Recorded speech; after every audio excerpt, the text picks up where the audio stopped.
예, 고 노무현 전 대통령 서거 10주년을 맞아서 국회에서도 고인의 업적과 정신을 기리는 발언들이 이어지고 있습니다. 네, 국회에 나가 있는 취재 기자 연결해서 자세한 소식 들어보겠습니다.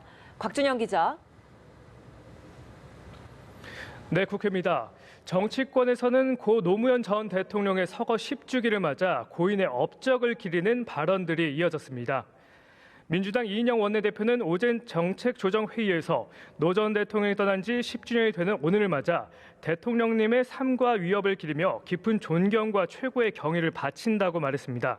이어 노무현 대통령의 뜻을 이어받아 불평등과 차별을 걷어내고 진정한 국민 통합을 이룰 것이라고 밝혔는데요. 그러면서 사람이 중심이고 사람이 먼저인 문재인 정부의 성공과 총선 승리의 길로 가는데 매진하겠다고 다짐했습니다. 제1야당 한국당도 서거 10주기를 맞은 노무현 대통령에 대한 입장을 내놨는데요. 나경원 원내대표가 청와대 특감반 진상조사 회의 때 이라크 파병 등 신념 앞에서 용감한 결단을 내렸던 노무현 정신이 떠오른다고 밝힌 겁니다. 다만 최근 대립각을 세우고 있는 문재인 대통령에게는 문재인 정부가 정신을 계승한 만큼 참여정부 정책의 유연성을 생각해 주길 바란다고 강조했습니다. 민주평화당 역시 논평을 통해 오늘 노무현 대통령은 국민이 정치에 기대하는 정의로움을 이해하고 실천한 정치인이라며 다시 한번 그 높은 뜻을 되새기겠다고 밝혔는데요. 이어 당신께서 생전에 이루고자 했던 사람 중심의 세상, 서민이 살만한 나라를 만들기 위해 더욱 노력할 것을 다짐한다는 입장을 전했습니다. 네, 곽 기자, 오늘 국회에선 국제노동기구, 즉 ILO 핵심 협약에 관한 발언도 나왔다죠? 네, 그렇습니다. 정부가 국제노동기구 ILO 핵심 협약 비준 절차를 준비한다고 밝혔죠. 이에 대해 민주당은 크게 환영한다고 밝혔습니다. 이인영 원내대표는 국회가 마땅히 법, 제도 논의에 나서 비준 절차에 착수한다고 밝혔는데요. 또 이를 계기로 우리 사회가 노동 존중 사회로 한 걸음 전진하는 새로운 길을 마련하길 기대한다고 설명했습니다.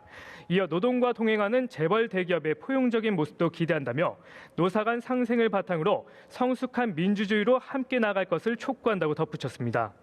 반면 한국당은 경제에 미칠 심각한 부작용 우려가 있다며 ILO 비준안 제출에 대해 부정적 입장을 내놨습니다.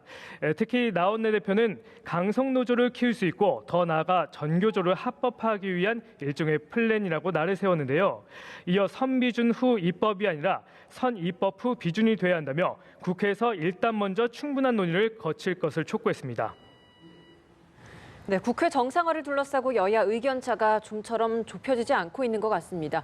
오늘도 각 당에서 국회 정상화 관련된 의견들이 나왔다고 하는데 이 소식 좀 전해주시죠.